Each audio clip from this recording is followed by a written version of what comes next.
এত অল্প খাদ্য ভাণ্ডার নিয়ে এই দুর্যোগ মোকাবেলা করা সম্ভব নয়। ইসমুত, তুমি একজন কোষাধ্যক্ষ হিসেবে তোমার উচিত ছিল আরো কর্মতৎপর হওয়া।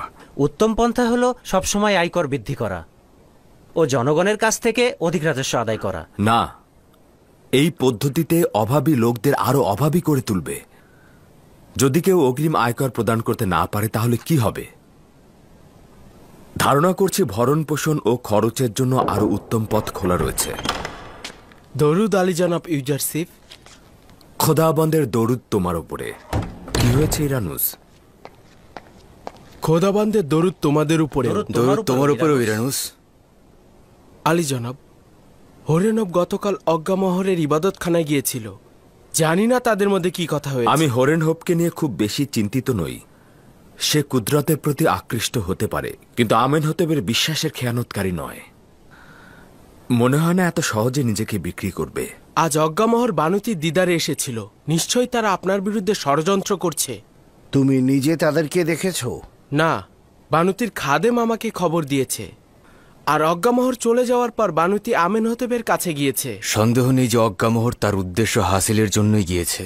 সবকিছুই সম্ভব, তবে এই বিষয় নিয়ে চিন্তিত হবার মতো এমন কিছুই ঘটেনি। আমার আপু পিসের কথা মনে আছে।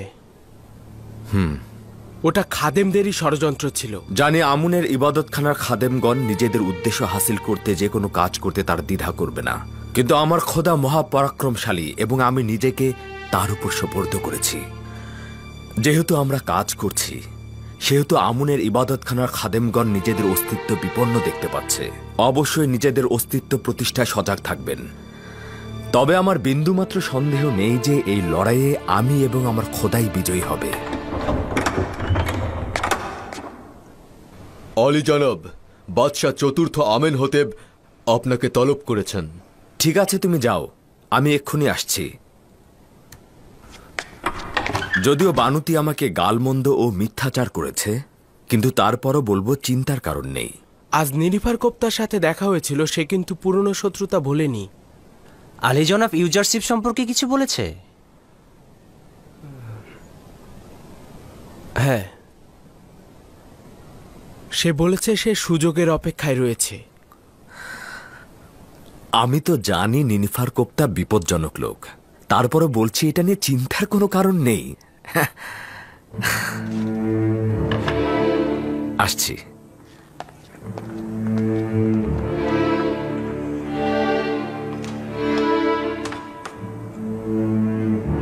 আলী জনাব ইউজারশিপ প্রবেশের অনুমতি চাইছে।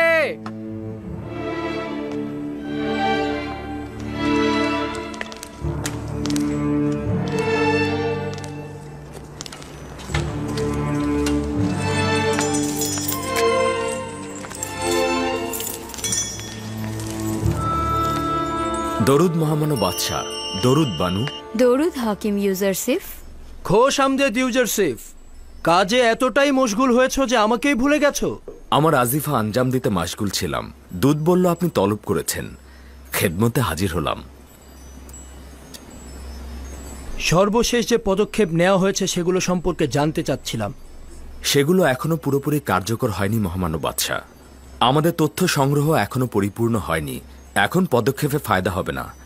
আগে জানা উচিত মিশরের জনসংখ্যা কত, নারী এবং পুরুষের সংখ্যা কত, বড় এবং ছোট মিলিয়ে কতজন, এবং এই সংখ্যা শহরে কেমন, কতজন শহরে বাস করে আর কতজন গ্রামে বাস করে, কতজন কৃষি কাজ করে, কি পরিমাণ জমি কৃষিকাজে ব্যবহৃত হয় এবং সেটা কোন অঞ্চলের। এগুলো জানার পরে পরিপূর্ণ পদক্ষেপ নিতে পারবো। চাষাবাদযোগ্য জমিগুলো নীলনদের আশেপাশেই রয়েছে। এটা পরিমাপ করা খুব বেশি মুশকিল নয়। আসলে যে জমিগুলোর পাশে জলধারা রয়েছে তার সবগুলি চাষাবাদযোগ্য। এই নিয়ামতে 7 বছর শুধু নীল নদী পানিপূর্ণ থাকবে না, মহান খোদাবন্দের ইচ্ছায় বৃষ্টি পুরো মিশর দেশের তৃষ্ণা মিটিয়ে দেবে। তোমার একত্ববাদী খোদা কি আমাদের জন্য কাজ করবে?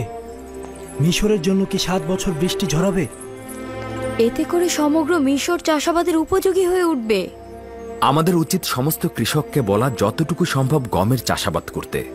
আমরা তাদের চাহিদার অতিরিক্ত অংশ উপযুক্ত মূল্য দিয়ে মিশরের হুকুমতের জন্য ক্রয় করব। গম কেনার এ সকল পুঁজি কোথা থেকে সংগ্রহ করব?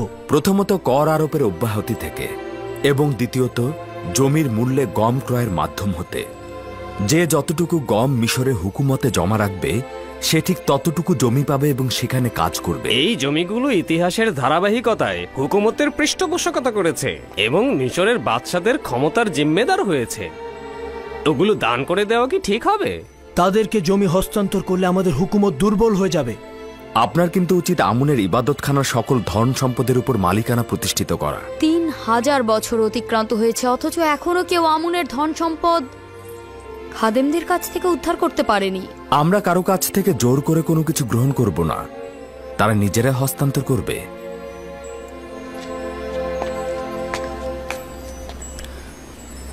আমি এখনো আমার জবাব পেলাম না। জমিগুলো দান করার ফলে আমাদের হুকুমত দুর্বল হয়ে পড়বে না? এটা অত্যন্ত সহজ। আমরা কাউকে বিনামূল্যে গম দেব না, হোক সে খাদেম হোক সে ধনী লোক।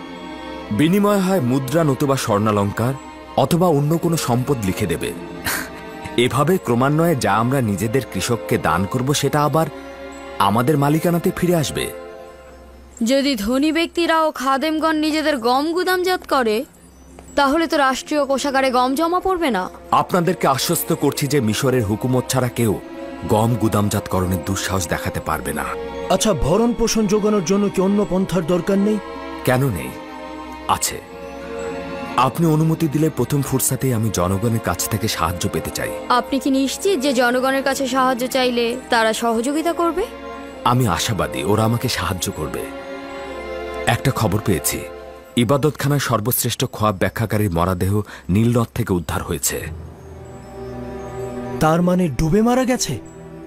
না, আমার ধারণা তাকে ডুবিয়ে মারা হয়েছে। তার মানে খাদেমগণ তাকে হত্যা করেছে? আলী জনাব, আমার ধারণা হচ্ছে যে ইউজারসিফের খোয়াবের ব্যাখ্যা অনুমোদন করার কারণেই খাদেমরা তাকে শাস্তি দিয়েছে। আমার তা মনে হয় না, তবে হত্যাকারী কে সেটা আমি অনুমান করতে পারছি। খাদেমরা নয়, তাকে হত্যা করতে লোক ভাড়া করা হয়েছে। তাদের স্বেচ্ছাচারিত পাপাচারের মাত্রা ছাড়িয়ে যাচ্ছে। তাদের ব্যাপারে একটু ভাবা উচিত।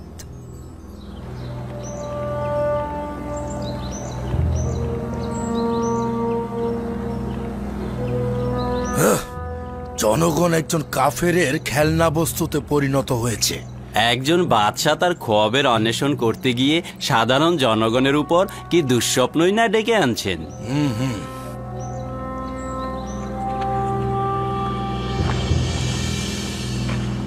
দরুদ আপনার উপর ইউজারশিপ, দরুদ আপনার উপর ইউজারশিপ, দরুদ আপনার উপর, দরুদ আপনার উপর ইউজারশিপ।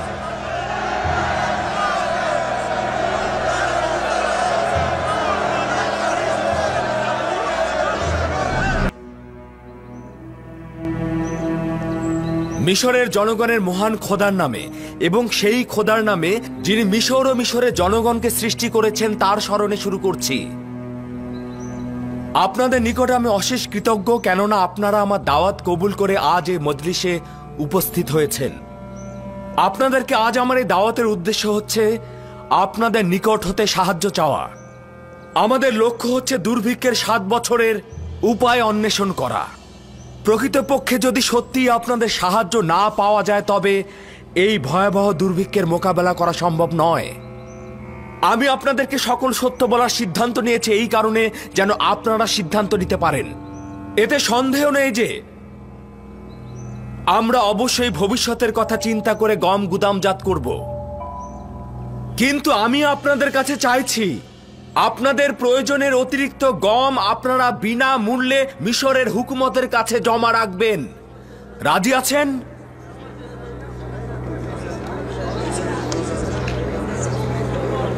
আমরা বুঝতে পারছি যে এটা একটা চালাকি। কেন আমাদের কষ্টের ফসল রাষ্ট্রের কোষাগারে দেব? শুনে রাখো, আমি আমার এক মুঠো গমও কাউকে দেব না। তুমি যদি বিনামূল্যে কাউকে গম দিতে, তুমিও আমাদের মতোই গরিব হয়ে যেতে, সম্পদশালী থাকতে না।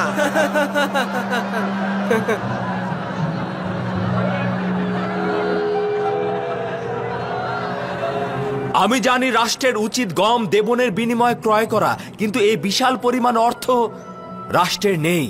রাষ্ট্রের রয়েছে বিশাল জমি, তাই আমরা জমি বিনিময়ের মাধ্যমে আপনাদের কাছ থেকে গম ক্রয় করব। আজ আমি এসেছি আপনাদের সাথে পরামর্শ করতে। গুদাম ঘরগুলো কিভাবে বানাবো, শ্রমিক কিংবা মজুর, কারিগর কিংবা দায়িত্ব পালনকারী অথবা প্রতিনিধিকারী, তাদের বেতন ভাতা আমরা কোথা থেকে জোগাড় করব? আর যে সকল কৃষক নিজেদের জমিতে ফসল করবেন তাদের কাছ থেকে কোন হারে গম ক্রয় করব?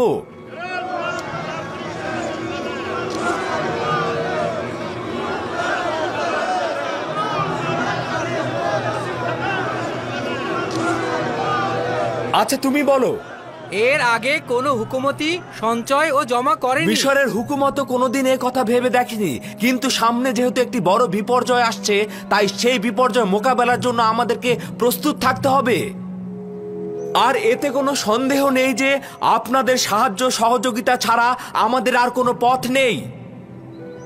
আপনারা কি এতে রাজি আছেন যে এই মৃত্যু ও অভাব থেকে নিজেদেরকে নাজাত দিয়ে একে অপরের সাথে কাজ করতে? এটা তো বোঝাই যাচ্ছে নিজেদের নাজাতের জন্য তালাশের দরকার। আমরা তো সহযোগিতা করতে চাই, কিন্তু কিভাবে করব? আমি আপনাদেরকে সেই রাস্তা বলে দেব। আমি প্রথমে যে বিষয়ে কথা বলতে চাই সেটা হচ্ছে কর।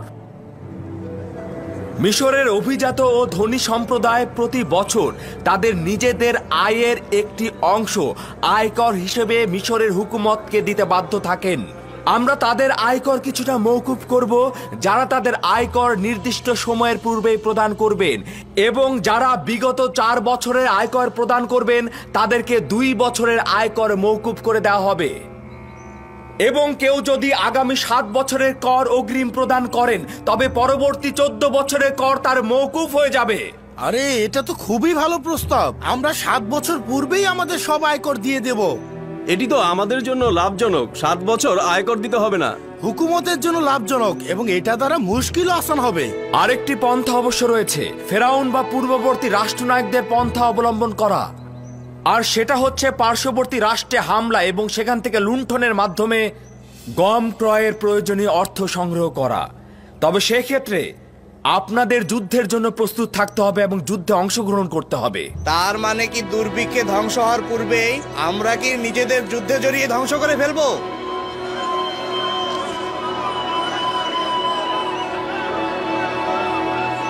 খুবই ভালো কথা, আপনারা শান্ত হন। আমিও আপনাদের মতো যুদ্ধে জড়াতে চাই না। তাই যদি যুদ্ধে জড়াতে না চান তবে আপনাদের অবশ্যই উচিত হবে গম ক্রয়ে সাহায্যের হাত বাড়িয়ে দেয়া। আপনারও আপনার পরিবারের ভবিষ্যতের কথা চিন্তা করে আপনাদের অবশ্যই উচিত আয়ের 1/5 রাষ্ট্রকে দেয়া। যদি 1/5 প্রদান করে যুদ্ধের হাত থেকে বাঁচা যায় তবে আমরা এতে অবশ্যই রাজি আছি। যুদ্ধ সবসময় মানুষের রক্তের বিনিময়ে রাজ্যের কোষাগার পূর্ণ করে। আমরা এই যুদ্ধ দেখতে দেখতে ক্লান্ত ও পরিশ্রান্ত। দুরূদ আপনার উপরে জনাব ইউজারশিপ। দুরূদ আপনার উপরে জনাব ইউজারশিপ। দুরূদ আপনার উপরে জনাব ইউজারশিপ।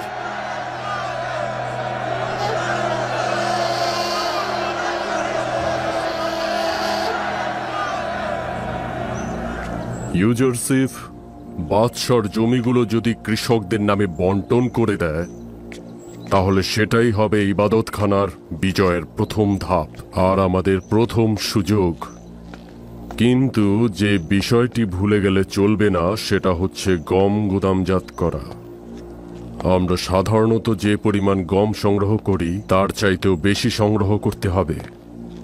খুব দ্রুতই দেখতে পাবে যার কাছে অতিরিক্ত গমের ভাণ্ডার থাকবে মিশরের ভাগ্য তার হাতে লেখা থাকবে। তার মানে কি প্রধান খাদেম ইউজারশিপের গম সম্পর্কিত দুর্ভিক্ষের ভবিষ্যৎবাণী বিশ্বাস করছেন? হ্যাঁ, 2টি দলিলের কারণে বিশ্বাস করছি। প্রথমত, খোয়াবের ব্যাখ্যা ইউজারশিপ ছাড়া অন্য কেউ নির্ভুলভাবে তুলে ধরতে পারেনি।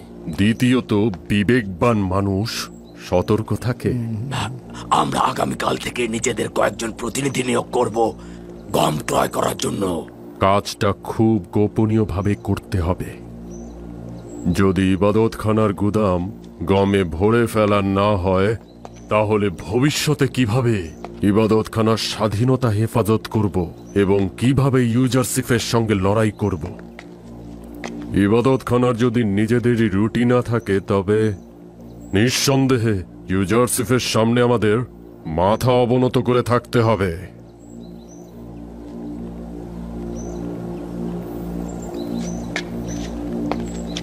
তুমি থাকো।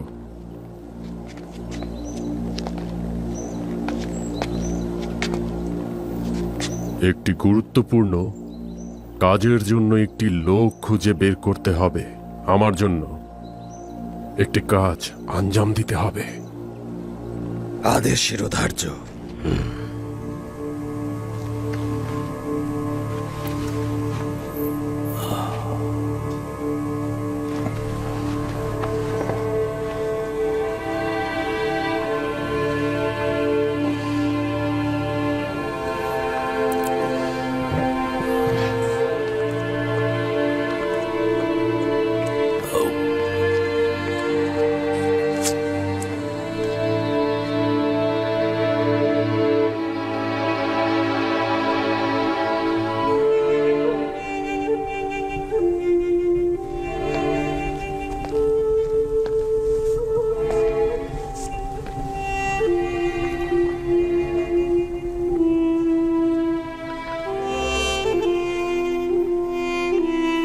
জানি এখন অনেক দেরি হয়ে গিয়েছে,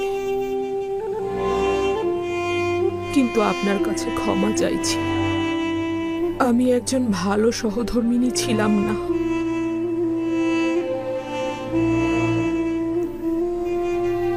এবং আপনার মর্যাদার মূল্যও বুঝিনি,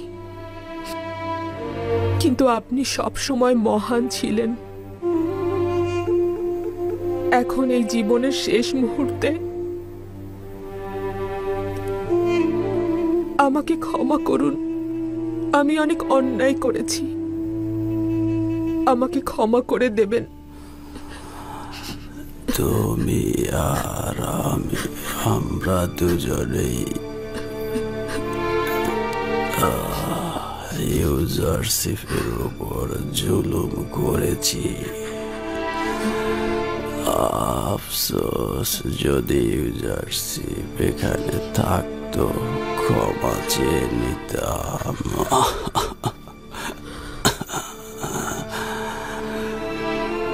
কি এমন হতো যদি ইউজারশিপের খোদার উপর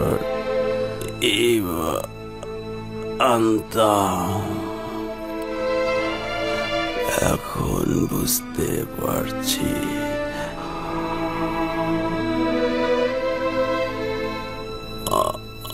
অনেক দেরি হয়ে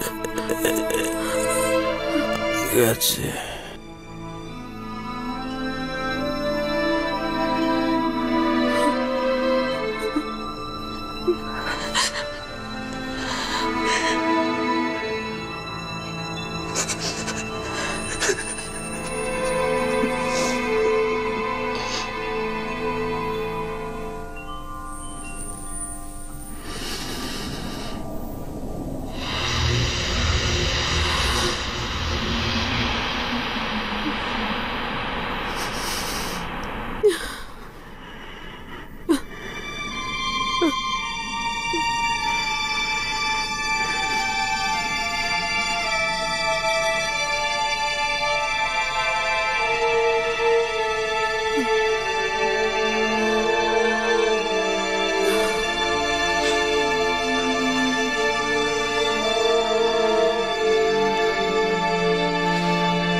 জনাব পুতিফারের রাজমহলের নিরাপত্তা সেনাপতি জনাব রুদামুন প্রবেশের অনুমতি চাইছে।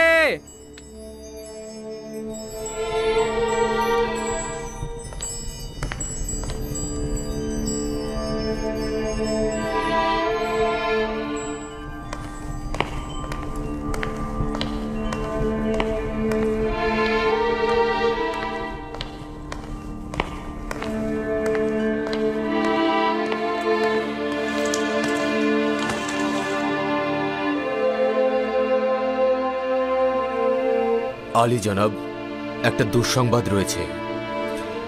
মিশরের প্রধান সিপাহসালার আজিজে মিশর জনাব পুতিফার এই অবিনশ্বর পৃথিবী ত্যাগ করেছেন এবং পশ্চিমের পৃথিবীতে যাত্রা করেছেন।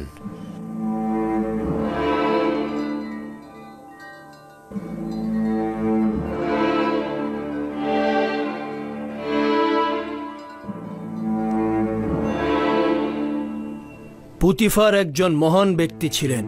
তিনি মিশরের বাদশার খেদমতে অসংখ্য সময় ব্যয় করেছেন। তার ত্যাগ, কুদরত ও উৎসর্গের কাছে মিশর সবসময় ঋণী। আমাদের পক্ষ থেকে তার খানদান ও রাজমহলের সকলের প্রতি সমবেদনা রইল। আমরা তার পশ্চিমের দুনিয়ায় যাত্রা অনুষ্ঠানে অংশগ্রহণ করব।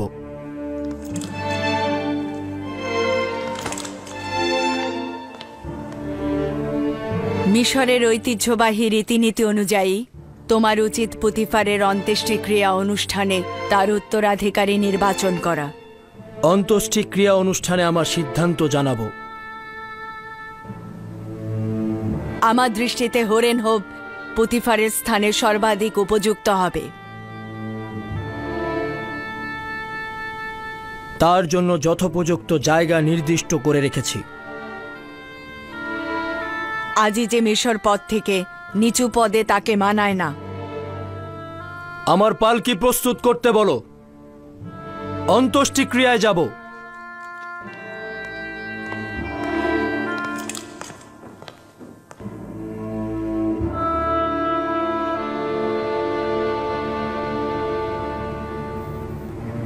দশ থলে।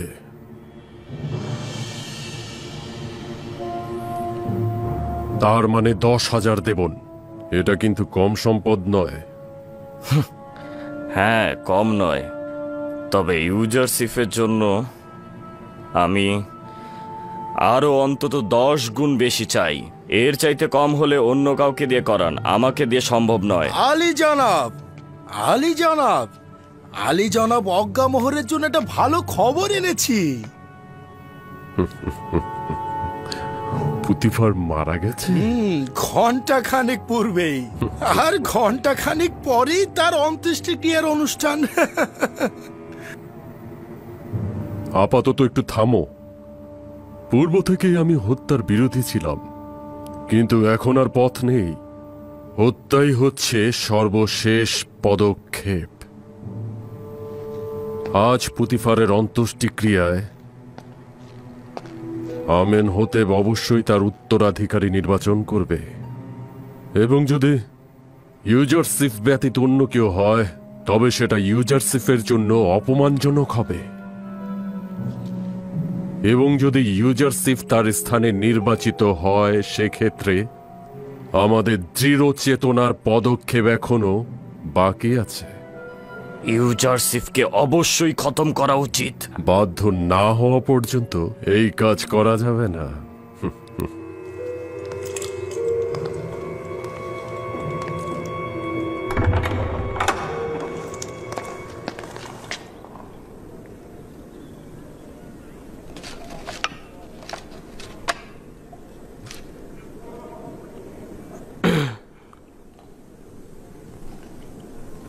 হে খোদার নবী, বাইরের দুনিয়ার খবর রাখেন। আলী জনাব পুতিফার দুনিয়া ত্যাগ করে পশ্চিমের জগতে চলে গেছেন। হ্যাঁ, পুতিফার মারা গেছেন? আজ শহরের গণ্যমান্য ব্যক্তিরা তার অন্ত্যেষ্টিক্রিয়ায় অংশগ্রহণ করবেন।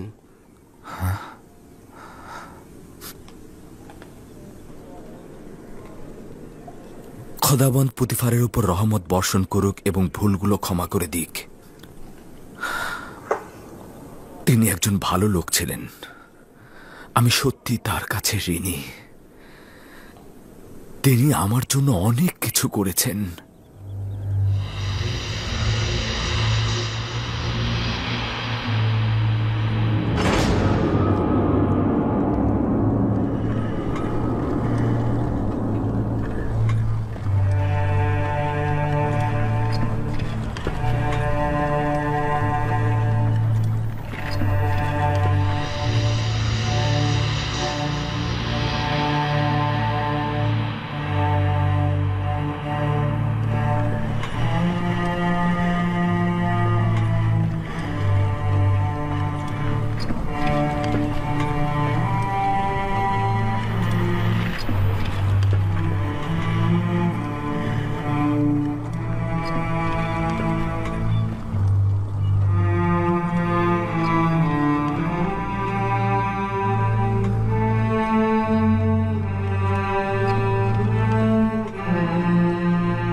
বীর ও সাহসী সেনাপতি।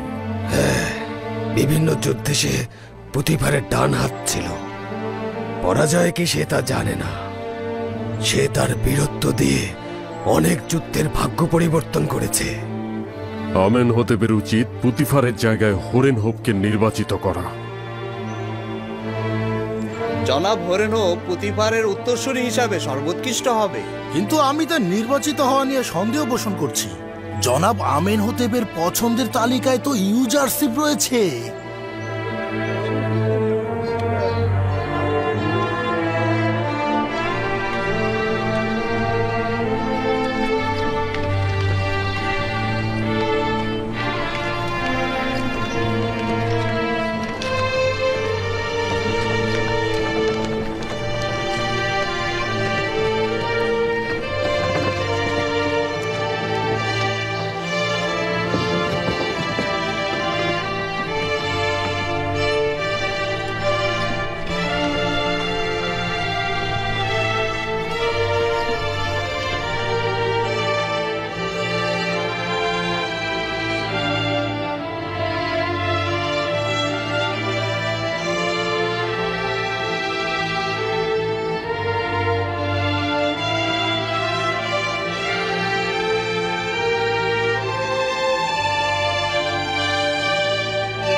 পুতিফার অত্যন্ত মেধাবী, চৌকস সেনাপতি এবং পরামর্শদানকারী ছিলেন।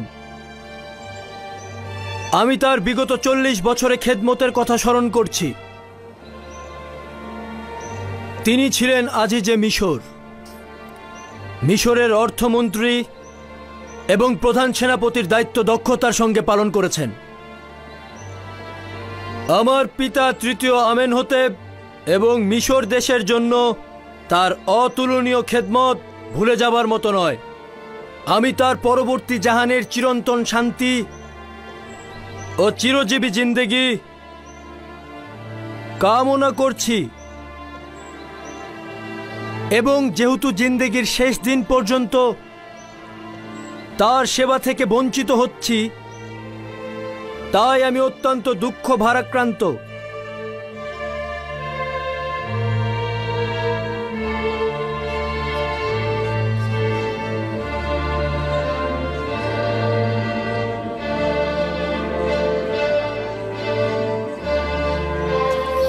খোদাগণের ইচ্ছায় ধরে রাখো, আজকে ইউজারশিপের পরাজয়ই হবে।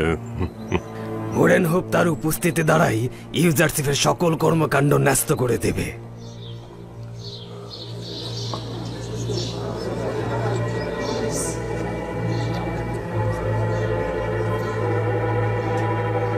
মিশরের প্রাচীন রীতিনীতি অনুযায়ী পুতিফারের অন্ত্যেষ্টিক্রিয়া অনুষ্ঠানে আমি অবশ্যই তার উত্তরাধিকারী নির্বাচন করব। এই ক্ষেত্রে আমি উপযুক্ত ভাবছি ইউজারশিপকে। সে দীর্ঘদিন পুতিফারের বন্ধু এবং মিশরের মানুষজনের কাছে বিশ্বস্ত হিসেবে পরিচিত। আমি আজ থেকে ইউজারশিপকে পুতিফারের জায়গায় নিযুক্ত করলাম এবং তাকে আজিজে মিশর খেতাবে ভূষিত করছি এবং হোরেন হোপের অসামান্য বীরত্ব এবং সাহসিকতার স্বীকৃতি স্বরূপ লস্কর বাহিনীর প্রধান হিসাবে নিয়োগ করছি। আশা করছি দুইজনই তাদের দুইজনের কাজ সচারুভাবে সম্পন্ন করতে সক্ষম হবেন এবং প্রাচীন সভ্যতার দেশ মিশরকে গৌরবের শীর্ষে তুলে ধরতে সক্ষম হবেন।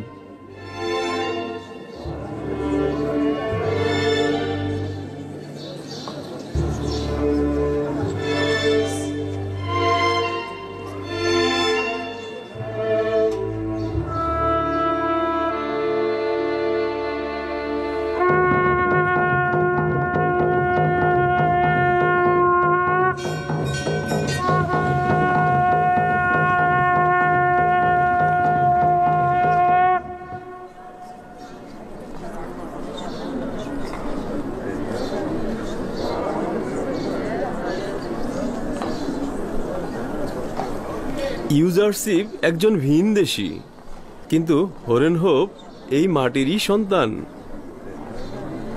তার মানে হরেনহোপকে এখন থেকে ইউজারশিপের আদেশ আমল করে চলতে হবে।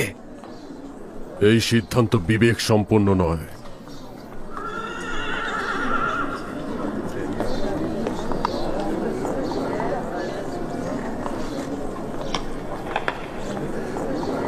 এরা নিজেদের স্বার্থ হাসিলের জন্য এখানে এসেছেন।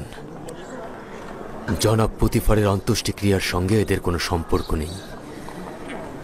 চলুন যাওয়া যাক। এই ভাও খাওয়া লোকগুলোর কাজই এই। চলো।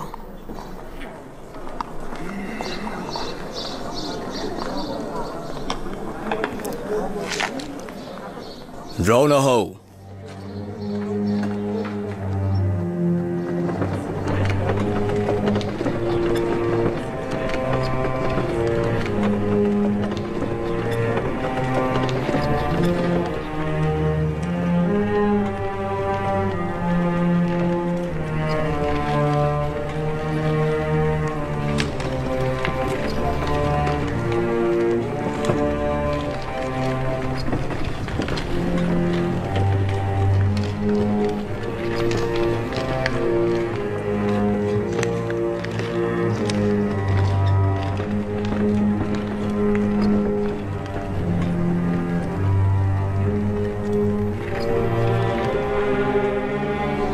উপায় একটাই, আমরা প্রথমে যা চেয়েছিলাম।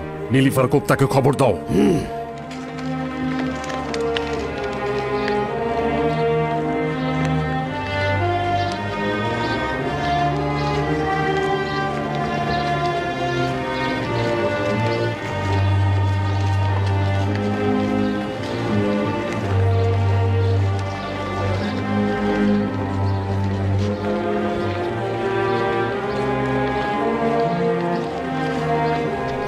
জনাব হরেনহোপ, এটা ইনসাফ হয়নি। জনাব পুতিফারের উত্তরসূরি হবার যোগ্যতা শুধু আপনারই রয়েছে। সম্ভবত আপনার কথা সত্যি হয়ে থাকতে পারে, কিন্তু আমি একজন সামরিক বাহিনীর লোক। কৃষি ও অর্থ মন্ত্রণালয় সম্পর্কে আমার কোনো অভিজ্ঞতা নেই। অতএব স্বীকার করে নেওয়া উচিত আমেনহোতেব আমার জন্য সর্বশ্রেষ্ঠ জায়গাটাই ঠিক কি বলছেন আপনি? আপনি তো মিশরের লস্কর বাহিনীর প্রধান। আপনার অভিজ্ঞতা অনেকের চাইতেই বেশি। আপনারা ভালো থাকবেন। তারই এই পদের যোগ্যতা ছিল।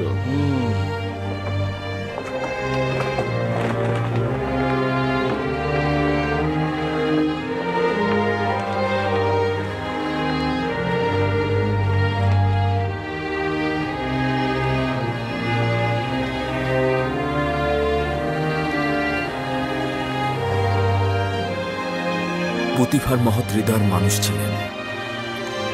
খোদা তাআলার রহমত বর্ষিত হোক তার উপর। কিন্তু আপনি তো তার কারণে অনেক কষ্ট যন্ত্রণা ভোগ করেছেন। তারপরও আমি তাকে সম্মান করি এবং তার উপর আমার কোনো বিদ্বেষ নেই।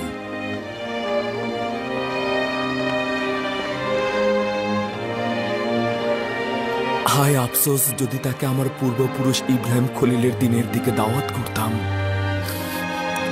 খোদাবন তাকে ক্ষমা করুক এবং নিজের বন্ধুর ন্যায় রহমত ও দয়ার চাদরে ঢেকে রাখুক।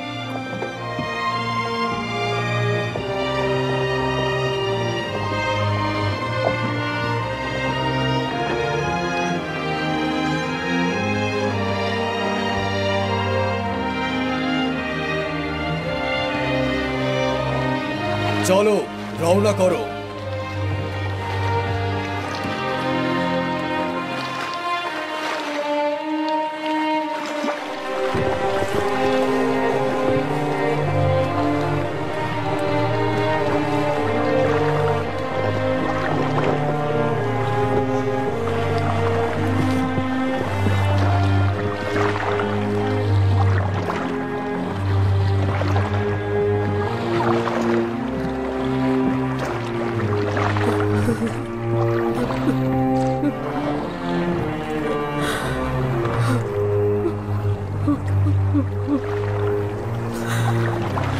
এ কান্নার ব্যথা তোর হৃদয়ের কি ফায়দা? যখন পুতিফারের প্রতি চিন্তা করা দরকার ছিল তখন করেননি, যখন তাকে ভালোবাসা উচিত ছিল তখন বাসেননি। কেউ মৃত্যু থেকে পালাতে পারে না। যদিও আমি তার মৃত্যুতে শোকাহত, কিন্তু এর থেকেও বেশি ব্যথিত, কারণ আমি তাকে যে কষ্ট দিয়েছি সেটা আমাকে পোড়াচ্ছে। আমি আমার নাফসের চাহিদা পূরণ করতে গিয়ে পুতিফারকে অনেক বেশি কষ্ট দিয়ে ফেলেছি। আমি জানি এগুলো সব কিছুর মূলে রয়েছে ইউজারসিফ। আপনাকে কতবার সতর্ক করেছিলাম, কতবার বলেছি নিজের নফসকে সংযত করুন, কিন্তু আপনি আমার কথা শোনেননি।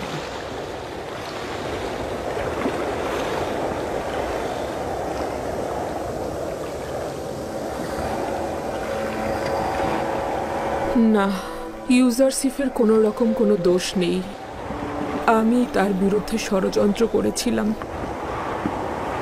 আমি গুনাহগার। পুতিফারের সাথে যেমন বদ আচরণ করেছিলাম, ইউজারসিফের সাথেও।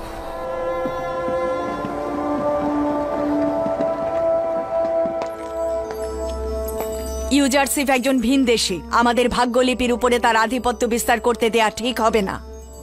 সে মিশরে বড় হয়েছে এবং প্রশিক্ষণ প্রাপ্ত হয়েছে। মিশরের জনগণের প্রতি সে সহানুভূতিশীল এবং রাজ্য পরিচালনায় তার দক্ষতা রয়েছে। কেন হরেন হোপকে পুতিফারের স্থানে নিয়োগ দিলে না তুমি? বানু, হরেন হোপ সামরিক বাহিনী প্রধান। কৃষি ও অর্থ মন্ত্রণালয় সম্পর্কিত বিষয়ে তার কোনো দক্ষতা নেই, বরং প্রধান সিপাহসালার পদটি তার জন্য অধিক যোগ্যতা সম্পন্ন, যা বাদশাহ তাকে দিয়েছেন। তোমরা সবাই কাফের হয়ে গিয়েছো। তুমি ও তোমার পতি দেবতা ইউজারসিফ সবাই কাফের। আমুন খোদা ও মিশরের আইনের উপর তোমাদের ঈমান নেই। সবাই মিলে খাদেম ও ইবাদতখানার বিরুদ্ধে ঐক্যবদ্ধ হয়েছে। মিশর আলী জনাব ইউজারসিফ প্রবেশ করছেন।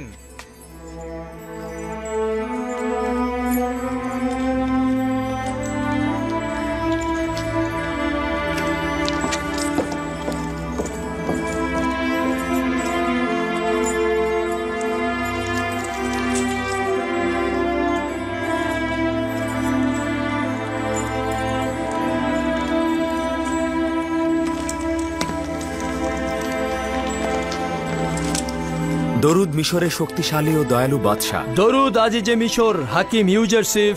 দরুদ। মহামান্য বাদশার কাছে শুকরিয়া জ্ঞাপন করছি এই অধমকে পুতিফারে উত্তরসূরি নির্বাচিত করার জন্য।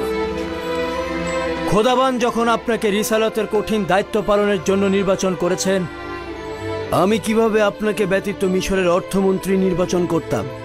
আপনার এর চাইতেও যোগ্যতা রয়েছে। আপনি আমার নিকট প্রজ্ঞাবানদের পরিচালক, জ্ঞানী, বিশ্বাসী ও বিশ্বস্ত। মিশরের অর্থমন্ত্রীর ভবিষ্যতের অনাগত লড়াইয়ের জন্য আপনার চাইতে ভালো আর কাকেই নির্বাচন করতাম? আমার মহামান্য বাদশার অসীম দয়ার প্রতি কৃতজ্ঞতা জ্ঞাপন করছি এবং ওয়াদা করছি আপনার বিশ্বাসের যথার্থ মর্যাদা আমি রাখতে পারব।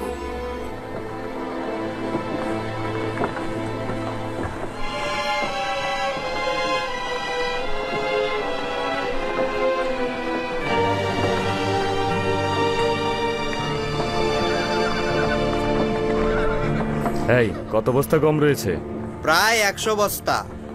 আরো কি সরবরাহ করতে পারবে? মুদ্রা দিলে যত চান ততই দেওয়া যাবে, সমস্যা নেই। দাম কত? এই কয়েকদিনে দাম একটু বেড়ে গেছে।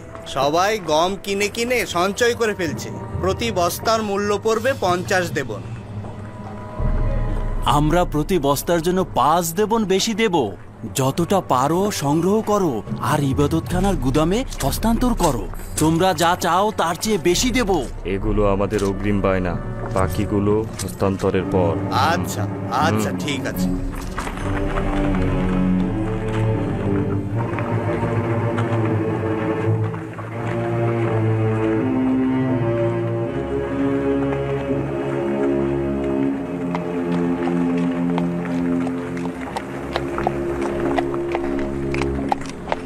আজ আমরা একটি বড় ধরনের গম লেনদেন পর্যবেক্ষণ করেছি।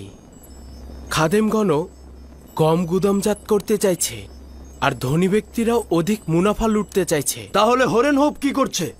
কেন সুযোগ সন্ধানী মুনাফাখোরদের বিরুদ্ধে পদক্ষেপ নিচ্ছে না? আমার মনে হয় তারা খুব ভালোভাবে উপলব্ধি করছে যে ভবিষ্যতে যুদ্ধ হবে এবং সেটা গম নিয়ে যুদ্ধ। কিন্তু আমি এদের গুদামজাতকরণে চিন্তিত নই। খাদেমগণ ও ধনী ব্যক্তিগণ এই গুদামজাতকরণের মাধ্যমে নিজেদের পরাজয় ডেকে আনছেন। এই অবস্থায় আমরাও যদি সঠিকভাবে গুদামজাতকরণ করতে পারি তবে তাদের পরাজয় নিশ্চিত। স্বীকার করতে বাধ্য হচ্ছি যে আপনার উদ্দেশ্য সঠিকভাবে বুঝতে পারছি না। গম গুদামজাত করার মাধ্যমে কিভাবে খাদেমদের পরাজয় ডেকে আনবেন এবং কিভাবে আমাদের সফলতা ও বিজয় নিশ্চিত করবেন? কিভাবে গুদামজাত করছি এটাই মূল বিষয়। তারা যে প্রক্রিয়ায় গম সংরক্ষণ করছেন তাতে 2 বছরের বেশি টিকে থাকা সম্ভব নয়। তাদের গম পচে নষ্ট হয়ে যাবে, কিন্তু আমরা আমাদের পদ্ধতিতে এই গমকে 7 বছর সতেজ রাখতে পারবো। ইউজারসিফ এমনভাবেই কথা বলে যেন আমাদের বিশ্বাস বৃদ্ধি পায় ও দ্বিধাগ্রস্ত দূর হয়ে যায়। আর এই গম সংরক্ষণের রহস্যটা কি তা কিন্তু আমি এখনো কাউকে বলিনি। আমি এই রহস্য আমার খোদার কাছ থেকে শিখেছি। যদি মহামান্য বাদশাহ জোরাজোরি করেন তবে অবশ্যই আমি বলতে বাধ্য। তবে আমি চাই যে এই বিষয়টি আমার কাছেই গোপন থাকুক। আমার উপর বিশ্বাস রাখুন। আমি তোমার প্রতি পূর্ণ বিশ্বাস রাখছি। যদি কল্যাণ মনে না করো তবে বলার দরকার নেই।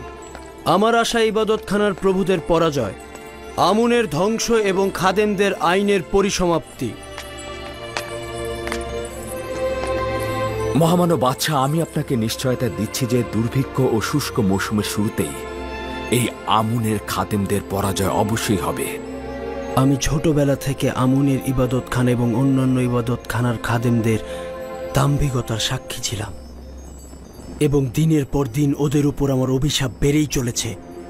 যতক্ষণ পর্যন্ত না আমুন ও তার খাদেমগণদের কুদরতের পালকি থেকে টেনে নামাচ্ছি আমি শান্ত হচ্ছি না। আপনার সাথে আমি পুরোপুরি একমত এবং এই মাকসাদে পৌঁছানোর জন্য প্রস্তাব করছি যে প্রথমে আমুনের স্থায়িত্বের ভিত্তিকে ধ্বংস করবেন, অতঃপর আমুনকে। 2টি মূল ভিত্তি হল জনগণের মাঝে আমুন বিশ্বাসের শেকড় এবং ইবাদতখানায় রক্ষিত ধন সম্পদ। যতক্ষণ এই 2টি ভিত্তি থাকবে ততক্ষণই আমুন ও তার খাদেমরা বেঁচে থাকবে। সেই সময় আর বেশি দূরে নয় যখন আমুনের খাদেম ও তার খোদাদের পরাজয় ঘটবে। অজ্ঞামোহরের শেখর শুকিয়ে ফেলা এত সহজ নয়। তাদের সব জায়গায় প্রভাব রয়েছে। এমনকি আমার মাতা বানুটিকেও বিশ্বাস করতে পারছি না এবং আমি চিন্তায় থাকি হয়তো প্রথম আঘাত তার কাছ থেকেই আসবে। এটা একটি লড়াই মহামান্য বাদশাহ। গোয়েন্দা বৃত্তি ও সংবাদ সংগ্রহ একটি সাধারণ ঘটনা। এমনকি এও সম্ভাবনা রয়েছে যে হত্যা করে নিশ্চিহ্ন করে দিতে পারে। যেমন করে ইতোপূর্বে খাদেমগণ কর্তৃক মরহুম বাদশাহ তার পরিবারকে হত্যার চেষ্টা করা হয়েছিল। জনাব ইউজারসিফ, আপনি কি রাজমহলে খাদেমদের যোগাযোগ সম্বন্ধে কিছু জানেন? প্রথমত রাজদরবারের লোকজন ও ইবাদতখানার খাদেমদের মধ্যে যোগাযোগের উৎস সন্ধান করা হয়েছে। এখন চোখে চোখ রাখা হচ্ছে, প্রয়োজন হলে হামলা করে তাদেরকে নিশ্চিহ্ন করে দেয়া হবে। না, রক্তপাত করার বিষয়ে আমি একমত নই। জনাব ইউজারসিফের উদ্দেশ্য হত্যা নয়, অর্থাৎ তাদের হত্যার প্রয়োজন নেই। শুধু রাজমহল থেকে বের করে দিলেই হবে। আপনি কি বলছেন দালাল চক্রকে রাজমহলে শনাক্ত করেছেন? জি আমার বানু, খুব দ্রুতই তাদেরকে চিহ্নিত করা হবে। চিন্তার কোনোই কারণ নেই।